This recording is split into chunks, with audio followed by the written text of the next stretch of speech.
राजस्थान में हाईकमान को चुनौती दी, पैरेलल सीएलपी की मीटिंग करी, उन इस्तीफों को वापस लेना पड़ा और वो रिट्रैक्ट किए गए। आज का जो स्पष्टीकरण शांति धारीवाल जी ने वापस सदन में दिया है, उसकी पुनः वापस पुरजोर तरीके से निंदा करती हूँ। हर चीज को कहकर, मजाक समझकर अपनी बात को अगले दिन वापस ले लेते हैं, ये उनका अपना एक अंदाज है कहने का। उनकी आदत है मर्दों के प्रदेश कहा तो वापस अगले दिन सदन में आके कहा कि मेरे से स्लिप ऑफ टंग हो गया, मैं तो मर्ज कह रहा था।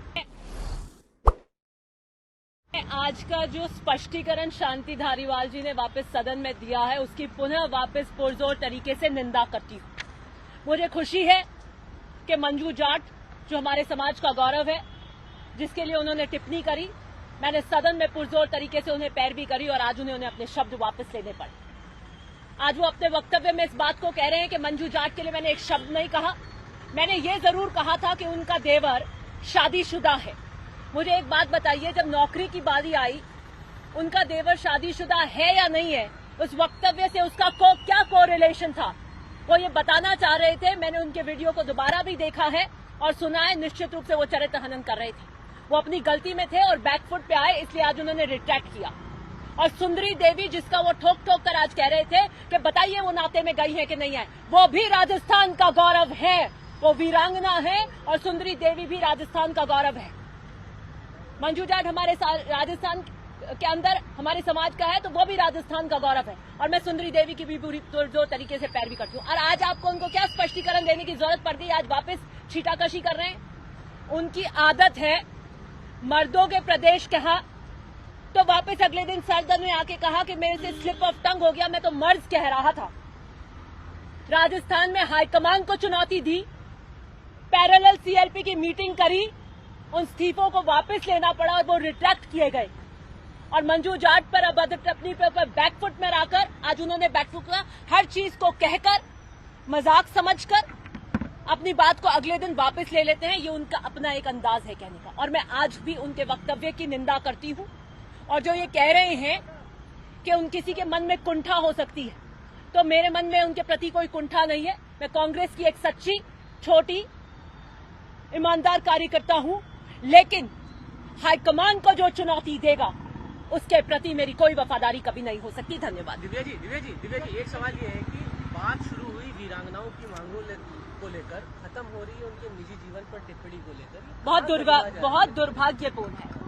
और मैं दूसरी बात एक और स्पष्ट करना चाहती हूँ कि ये नाते की प्रथा कब आई हमारे समाज में, कब अडॉप्ट हुई इसे?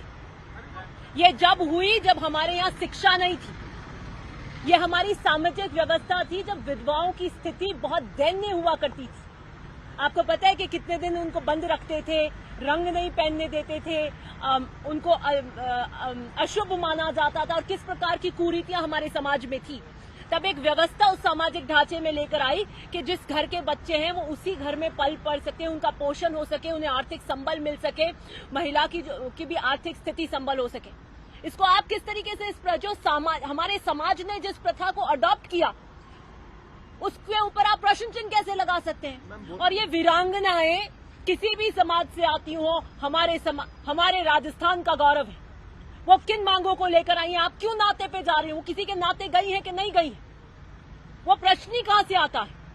देवर शादीशुदा है या नहीं है? आप ये कहिए कि वो देवर की नौकरी मांग रही है। एक फैमिली यूनिट जो एक परिवार की डिफाइन करी जाती है, परिभाषित करी जाती है, उसके बाहर नौकरी मांग रही है, उसमें देना क्या उचित है या अनुचित है? वो अपने निजी जीवन में नाते पे गई हैं या नहीं गई हैं, उस पर टिप्पणी करना बहुत ही दुर्भाग्यपूर्ण है। और मैं आज उनके वक्तव्य की पुनः निंदा करती हूँ। नहीं मिल रहे हैं, क्या आपको लगता नहीं कि मुख्यमंत्री को वीरांगनाओं से मिलना चाहिए था? सीएम मैंने इस बात के लिए ट्वीट किया था और अनुरोध भी किया था कि व्यक्तिगत रूप से उन्हें मिलना चाहिए था।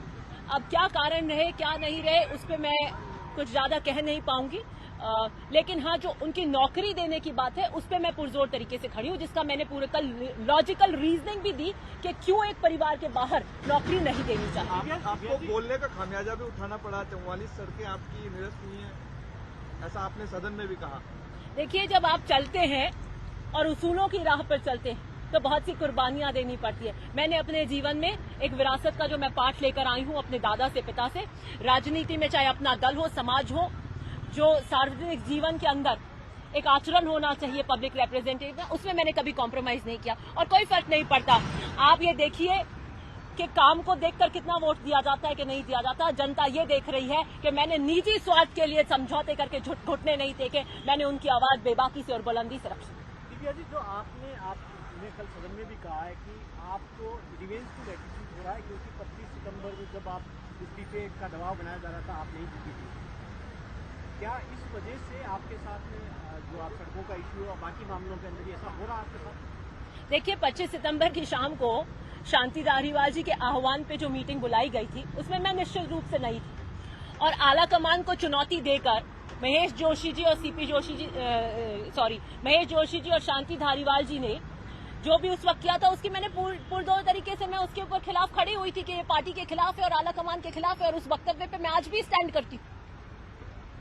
मैंने पुनः निंदा करी तो आपने 44 रोड काट दी। नहीं तो इनके हाथ में क्या है? मैं मुख्यमंत्री जी से अर्ज करूंगी और अनुरोध करूंगी, वो इंटरवीन करेंगे, मुझे पूरा भरोसा है, क्योंकि मुख्यमंत्री जी ने कभी भी मेरे साथ में ऐसा व्यवहार नहीं किया। उन्होंने हमेशा, चाहे महेश जोशी जी के अंदर टंकियों का मामला आया, उन्होंने इंटरवीन करी, उन सब टंकियों की एसआर जो बड़ी टंकियां थी उनकी स्वीकृति कराई।